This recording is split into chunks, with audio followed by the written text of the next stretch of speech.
Honourable Member Grant Roberts. Thank you very much, Mr Chair. I want to pick up where my... Point of order, the Honourable Member Brendan Horan. Mr Chair, as an independent MP, I am only permitted to speak during... Well, there's a point of order on the floor. It's to be heard in silence. I'm only permitted to speak in the committee stages, sir, and in the first...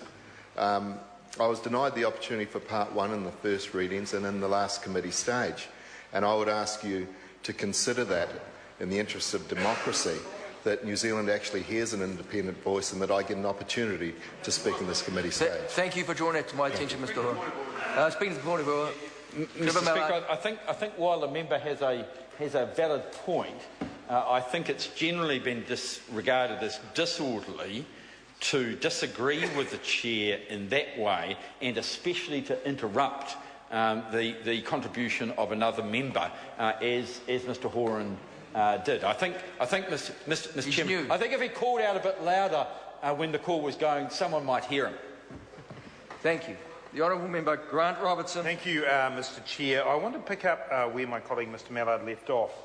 We are debating part two here, and in particular I'm looking at clause 7, which institutes a new regulation 6A. And I was just checking on the Attorney General's well-being over there. Perhaps not so great just at the moment. He's gone. He's completely gone. That's terrific. Oh, there he is. Very good.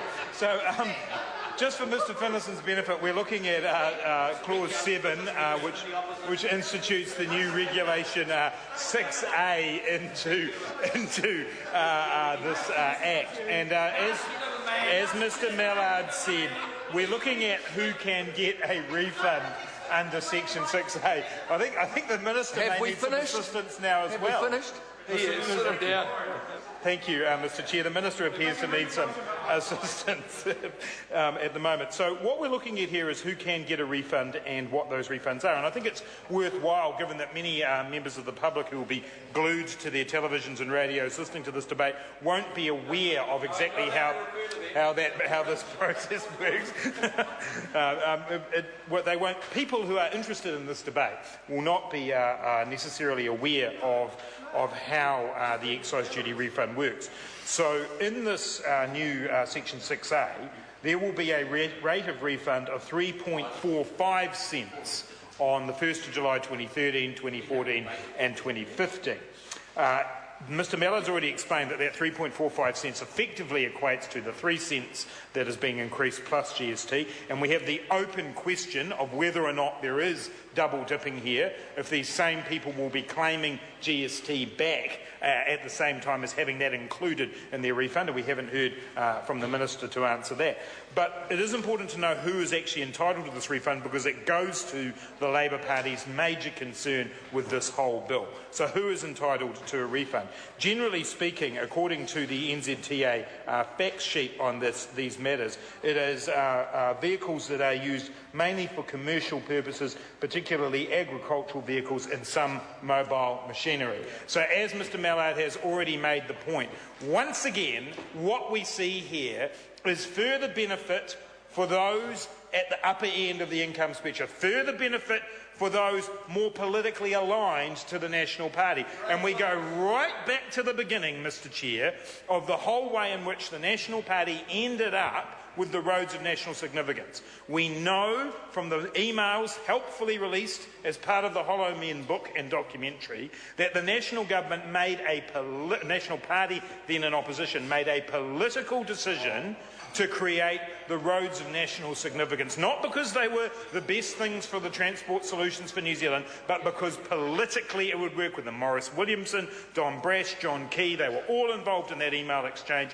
and that's how National ended up with this policy. So once again, here in part two, we see the next stage of the politicisation of this point. The next stage being that those who generally benefit from these refunds are those using commercial vehicles. Mr Mallard makes a very good point, because the exclusions that NZTA lists are any motor vehicle that's principally used in vehicle races, trials or other sporting events.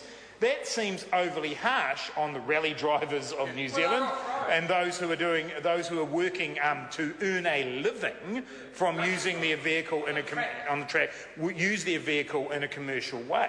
And so I don't think that the government can necessarily sit here comfortably and say, well, this is a fair exclusion, a fair refund process. It's a refund process that goes directly towards the very people who have benefited from the rest of this budget from the National Party. So, Mr Speaker, seeing this come back in the way that it does in Part 2, it reinforces for us that this legislation is not really about transport or how we fund transport in New Zealand. It's about the overall picture that this government is trying to paint when it comes to their supposed economic management. It's about them trying to cover over the fact that we have an economy that's not growing, that we have jobs promises that are not being met by this government, and that the only way they can put themselves to their political surplus is to ensure that they put up petrol tax, which, as we know, fundamentally will be borne by those people on modest incomes, the people who are already struggling. If you're on an income where you can throw it through a trust,